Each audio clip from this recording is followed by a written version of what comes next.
Hello students, আমার YouTube channel math এক্সপার্টে সবাইকে স্বাগতম।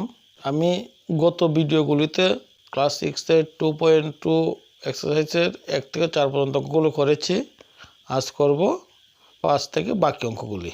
5 নম্বর অঙ্কটা হলো, একজন ট্যাক্সি চালক সোমবার 40 লিটার পেট্রোল এবং মঙ্গলবার 50 লিটার পেট্রোল কিনলেন। যদি প্রতি লিটার পেট্রোলের মূল্য 49 টাকা হয় তবে তার মোট কত খরচ হলো?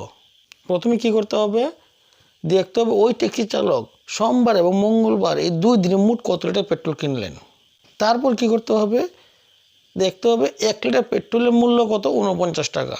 তো 1 লিটার পেট্রোলের মূল্য যদি 49 টাকা হয়, তিনি যত লিটার পেট্রোল কিনেছেন সেই পেট্রোলের পরিমাণের সঙ্গে আমার 49 টাকা গুণ দিলেই তার কত টাকা 2 দিনে খরচ হয়েছে বের হয়ে যাবে।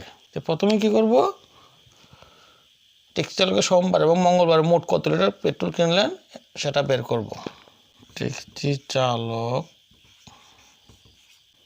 সোমবার ও মঙ্গলবার, ট্যাক্সি চালক সোমবার ও মঙ্গলবার 2 দিনে মোট পেট্রোল কিনলেন। প্রথম দিন কত লিটার কিনলেন? 40 লিটার। পরের দিন কত লিটার? 50 লিটার। ট্যাক্সি চালক সোমবার ও মঙ্গলবার এই 2 দিনে মোট পেট্রোল কিনলেন। প্রথম দিন কত লিটার কিনলেন? 40 লিটার। পরের দিন কিনলেন কত লিটার? 50 লিটার। যোগ করলে কত লিটার হবে? 40 আর 50 90 লিটার পেট্রোল তিনি 2 দিনে কিনেছেন। এটা গেল তিনি কতটুকু পেট্রোল কিনেছেন। এখন বলা হচ্ছে তিনি কত টাকা পেট্রোল কিনেছেন। এখন দেখতে হবে 1 লিটার পেট্রোল কিনতে কত টাকা দিতে হয়? 49 টাকা। তাহলে 1 লিটার পেট্রোলের মূল্য 49 টাকা। যদি 1 লিটার পেট্রোলের মূল্য 49 টাকা হয়, তিনি তো 2 দিনে মোট 90 লিটার পেট্রোল কিনেছেন। সুতরাং 90 লিটার পেট্রোলের মূল্য কত এটা বের হয়ে যাবে তার কত টাকা খরচ হয়েছে। সুতরাং 90 লিটার পেট্রোলের মূল্য হবে কত? 90 সঙ্গে 49 গুণ করে দিলে হয়ে যাবে। 0 বাদে 9 দিয়ে গুণ করলেই হবে। 9 নং 81, 1 হাতে 8, 4 নং 36, 36 আর 8 37, 38, 39, 40, 41, 42, 43, 44 আর শূন্যটা ডান দিকে বসিয়ে দেবো। তার মানে ওই ট্যাক্সি চালক 2 দিনে 4410 টাকার পেট্রোল কিনলেন। 6 নম্বর প্রশ্নটা, একজন গোয়ালা প্রতি সকালে একটি ছাত্রাবাসে 32 লিটার এবং বিকালে 68 লিটার দুধ সরবরাহ করেন। প্রতি লিটার দুধের দাম 24 টাকা হলে ওই গোয়ালা প্রতিদিন দুধের জন্য কত টাকা পাবেন? প্রথমে বের করতে হবে ওই গোয়ালা প্রতিদিন সকালে এবং বিকালে মোট কত লিটার দুধ ওই ছাত্রাবাসে সরবরাহ করেন। তো প্রথমেই কি লিখেছি, একজন গোয়ালা প্রতিদিন সকালে ও বিকালে মোট দুধ সরবরাহ করেন। তার মানে সকালে কত লিটার? 32 লিটার দুধ সরবরাহ করেন। আর বিকালে কত লিটার দুধ সরবরাহ করেন? 68 লিটার। মোট কত লিটার হবে? 8 আর 2 10, 10 আর 0 হাতের 1, 6 আর 3 কত? 9, 9 আর হাতের 1 10। 100 লিটার দুধ সকালে বিকালে তিনি সরবরাহ করেন। এখন দুধ বিক্রি করেন তিনি 1 লিটার দুধের দাম নেন কত? 24 টাকা।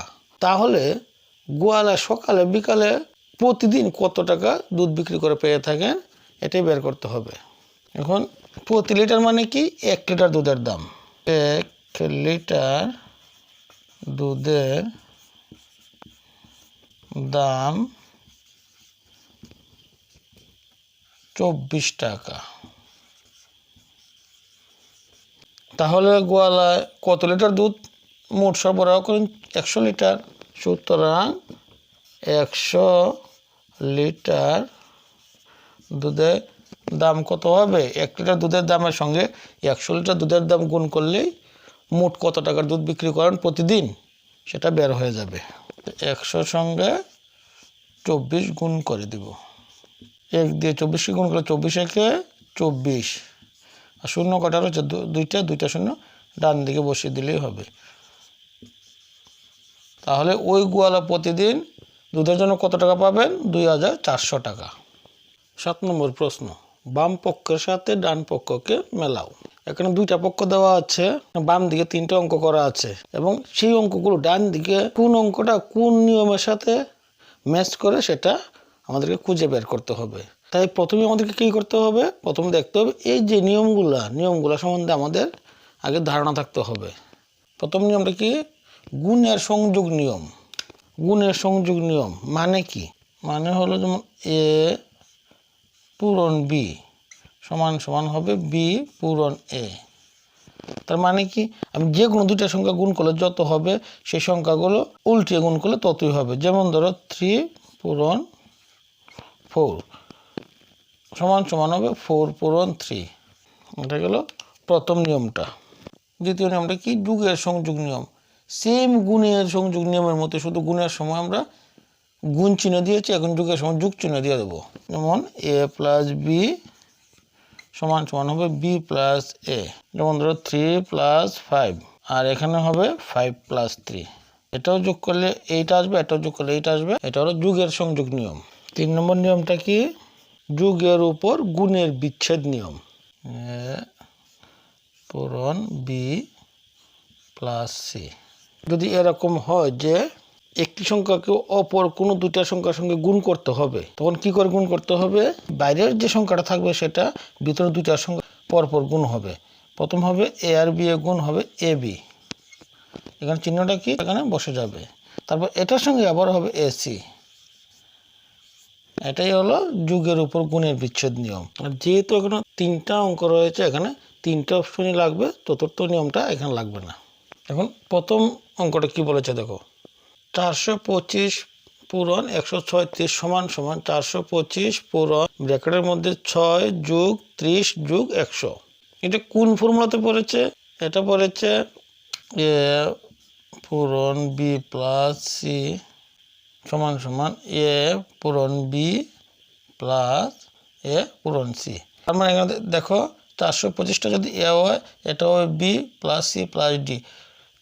দুটা কেন, যতটা খুশি ভিতরে যোগ হতে পারে। এখন যদি 425-এর সঙ্গে একবার 6 গুণ করি, আবার 425-এর সঙ্গে 30 গুণ করি, আবার 425-এর সঙ্গে 100 গুণ করি, এই নিয়মে মানে বাইরেরটার সঙ্গে বারবারই ভিতরেরটিকে গুণ করি, তারপরে সবটিকে একসঙ্গে যোগ করি, দেখা যাবে এদিকে রেজাল্টটা এই দুটো গুণ করলে যে রেজাল্টটা আসবে তার সমান আসবে। তাই এই অঙ্কটা সূত্রটার সঙ্গে যাবে 3 নম্বর সূত্রটার সঙ্গে, যোগের উপর গুণের বিচ্ছেদ নিয়ম। আরেকটা জিনিস দেখো, তোমাদেরকে শর্টকাটে বোঝানোর চেষ্টা করছি।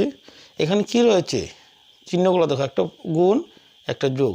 এই যে অপশন রয়েছে চারটার মধ্যে দেখো একমাত্র 3 নম্বর অপশনটার মধ্যে যোগ এবং গুণ একই নিয়মের মধ্যে আছে। যেহেতু এখানে যোগ এবং গুণ লেখা আছে, মনে রাখবে যোগ এবং গুণ যেই অঙ্কটাতে রয়েছে এটার সঙ্গে এটা ম্যাচ করবে। তাহলে এর সঙ্গে কোনটা ম্যাচ করবে, এর সঙ্গে 3 নম্বর অপশনটা ম্যাচ করবে। 2 নম্বর অঙ্কটা দেখো, 2 পূরণ 49 পূরণ 50 সমান সমান কি, 2 পূরণ 50 পূরণ 49। মানে কি দেখো, তাদের জায়গাগুলো পরিবর্তন হয়েছে, 49 চলে গেছে 50-এর জায়গায়, 50 চলে গেছে 49-এর জায়গায়। এই দুইটা তাদের স্থান বিনিময় করেছে এবং তাদের মধ্যে চিহ্ন কি রয়েছে, গুণ চিহ্ন। সুতরাং আমি আগেই বলেছি গুণের সংযোগ নিয়মটা কি, তাদের স্থান পরিবর্তন করবে কিন্তু রেজাল্টটা একই আসবে। সুতরাং এটা গুণের সংযোগ নিয়মে পড়েছে।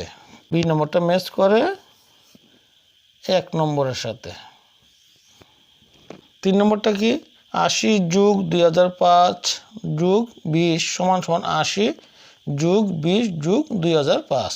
সেম 2 নম্বরের মতো, কিন্তু এখানে ছিল গুণ চিহ্ন আর এখানে যোগ চিহ্ন। এখানেও তাদের জায়গাগুলো পরিবর্তন হয়েছে, 2005 চলে গেছে 20-এর জায়গায় আর 20 চলে এসেছে 2005-এর জায়গায়। তাহলে এটা কোন নিয়মে পড়েছে, যোগের সংযোগ নিয়ম।